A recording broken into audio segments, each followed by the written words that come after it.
Did you set up the team? Yes. I don't know about that.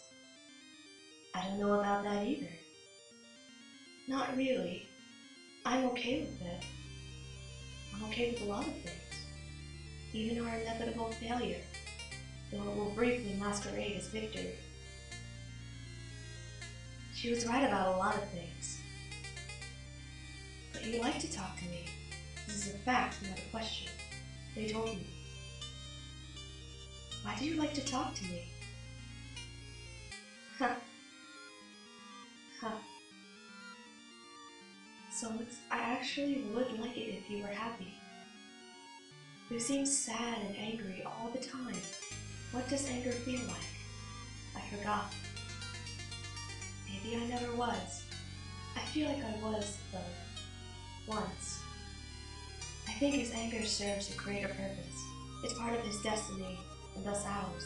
It will help him to sabotage his own designs, which are very much in opposition to the broader purpose, and will sow the seeds of our failure, a failure which will ironically prove to be mission critical. They never lied, though. This is how it had to be. I have to be totally honest, though at no point did I ever lie. But through omniscience, this game will not save the world. And though it is still very important, even in our defeat, unfortunately, it is much closer to serving as the instrument of our people's demise than that of their salvation. And each one will behave simultaneously as the pawns and the orchestrators of the great undoing. You will, though. It cannot be stopped. Meteors are en route. You know this, souls. You were never going to be the team leader, though, which is to say, the first to enter. I'm coming up. AC twitches her friendly whiskers at CT. CT perplexes over where he put that important wrench that he needed for building a fancy robot or something. He says, "Now where did that silly old wrench go?" But oh look! CT peeks around the corner to find that a very playful kitty that had stolen the robot wrench is now kicking it vigorously with her hind legs. Roar! You're so lame! No, lame! Lame! You've never played a fun pretend game with me, ever, even once. Even Carcat doesn't sometimes. Even if he does mean it in a grumpy and insincere way, but at least it's still fun. I see right through your stupid act. Who are you trying to kid? Look how you go out of your way to use words that have X's in them so that you can use your silly percent signs, or use these absurd words that you can shoehorn a Lou into, even if it's not strictly replacing Lou. You are so transparent. I can tell you like to play games deep down. You are a guy who likes to play games. I can smell a guy who likes to play games from so far away with his nose. You have no idea. See? What the hell? Oops, sorry. No, I don't care. They're fun. And I don't know anything about classes or races or blood color. It doesn't matter. What does green blood even mean? It doesn't mean anything to me, and it shouldn't mean anything to anyone else. Hi! You are such a hypocrite. You pretend to be so high and mighty, but I know you're not, and I know you like games. Look at the silly little bow and arrow you always type. It's always there. You never forget it. Why would you do that if it wasn't a playful fun thing? I am so onto you. Well, BS. You suck at archery. Yes. Yes. Yes. Yes, yes, yes. Have you ever even successfully fired an arrow? Like actually got one to leave the bow? Nuh-uh. No. Ew, you're so gross. No, that's you. Everyone knows you're a weirdo and a creep. That's why you're lucky to have me to keep an eye on you. No one else can stand you. But I eat them! I don't kill anything I don't eat. That would be mean. Well, I think your habits are unsavory. Yeah-huh. Oh yeah? Well, just by perchance, it happens that AC has a private and sneaky engagement to play this game as well. And as a pure snickety twist of fate, she will be on the red team with her other great friends who like to play their childish diaper poop games. Absolutely, Yeah, right. I will take my position into this funny pounce ball and tackle you. AC rolls her eyes almost as hard as she is rolling around in this really interesting smell. Nuh-uh. No, I will. You can't stop me.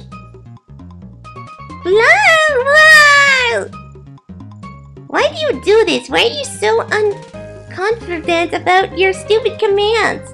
Don't you know you can't actually tell me what to do? It's not like you even have any special mind powers or telepathy or anything.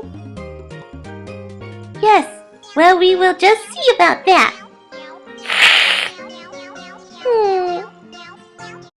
Hey, you seem more excited than usual. Or less. I can't tell. Help me tell without saying glub. I'm going to type this face now. Even though no one knows how to make a mouth do a question shape like that. Yes, you can. But that's fine. You can glub to the content of your collapsing and expanding bladder-based aquatic vascular system. If it means you are excited about something. Okay, why? It looks like one of your letters got away from you. You forked an innocent D loitering over there by the shout pole ending its own business.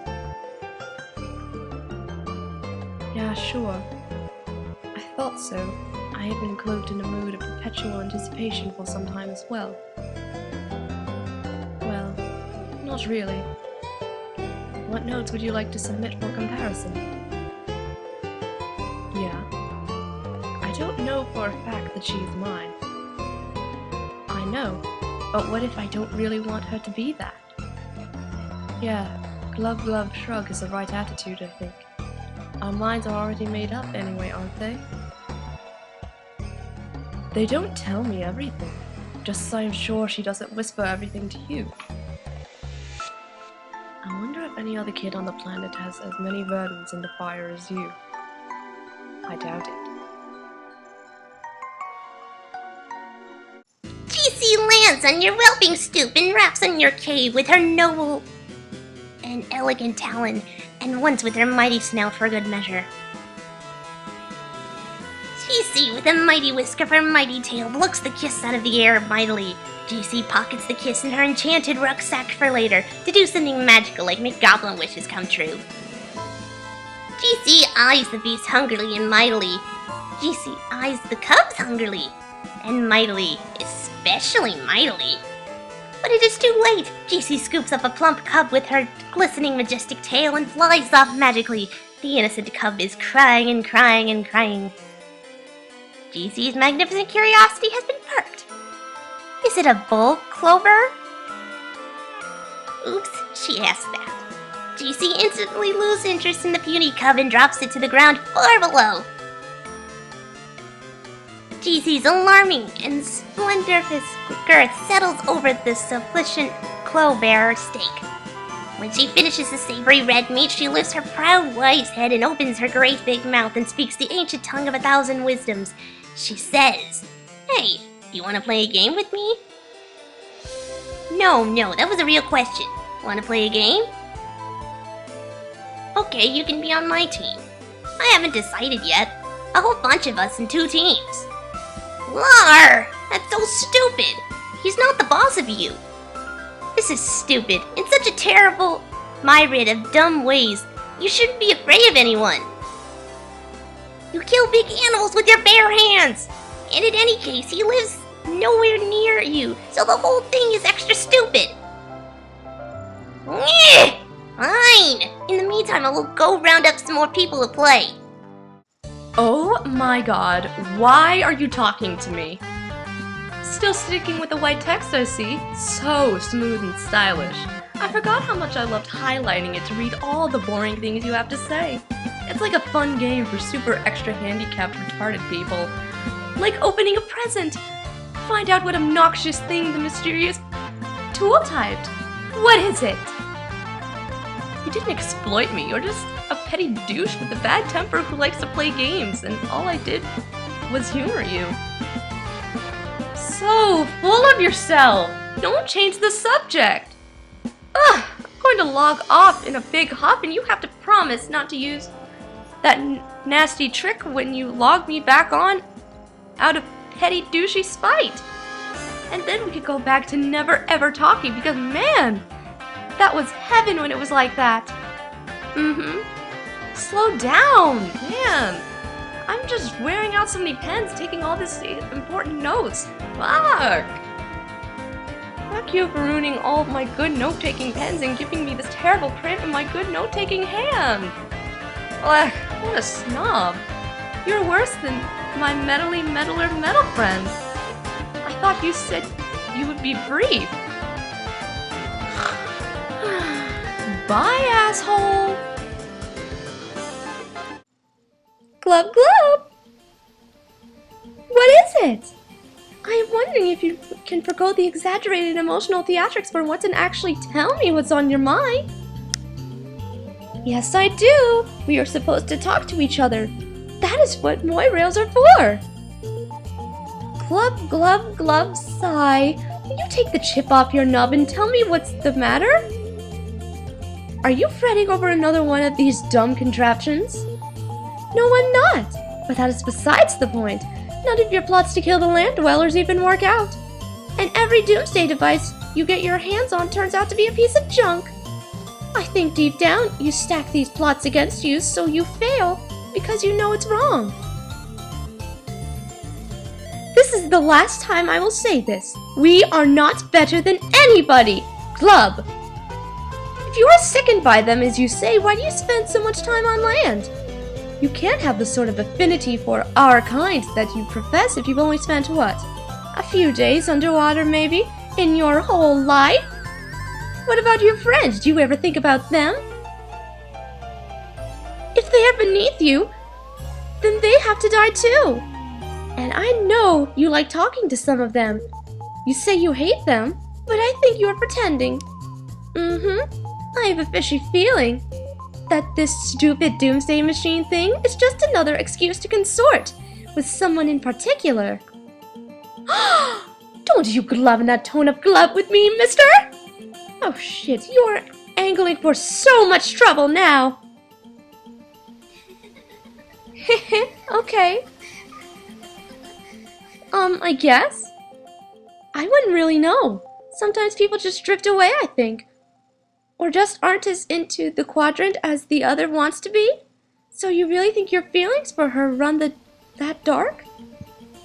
That is so ridiculous. Any girl would be lucky to have a kismesis as diabolical as you. Especially that one. Who knows what her problem is? She has issues. You know, I'm not sure why we never talk about our romantic aspirations. We should more often. It is kind of exciting. Probably because you fill your gossip quota with your nubby horned bro. You leave nothing left to talk about with your dear sweet Moirail. We are supposed to help each other with that stuff too, remember? Your stupid fishy face is what's odd. Have you ever thought about that? Yeah. I can't think of anybody I feel that way about. Maybe I'm just not old enough to have those feelings yet. We are still pretty young, you know. So okay, those are your black leanings. What about red, Aradin? Is there a lucky lady you are waxing scarlet for, or lucky fellow? Tell me, don't pretend. You're all embarrassed suddenly.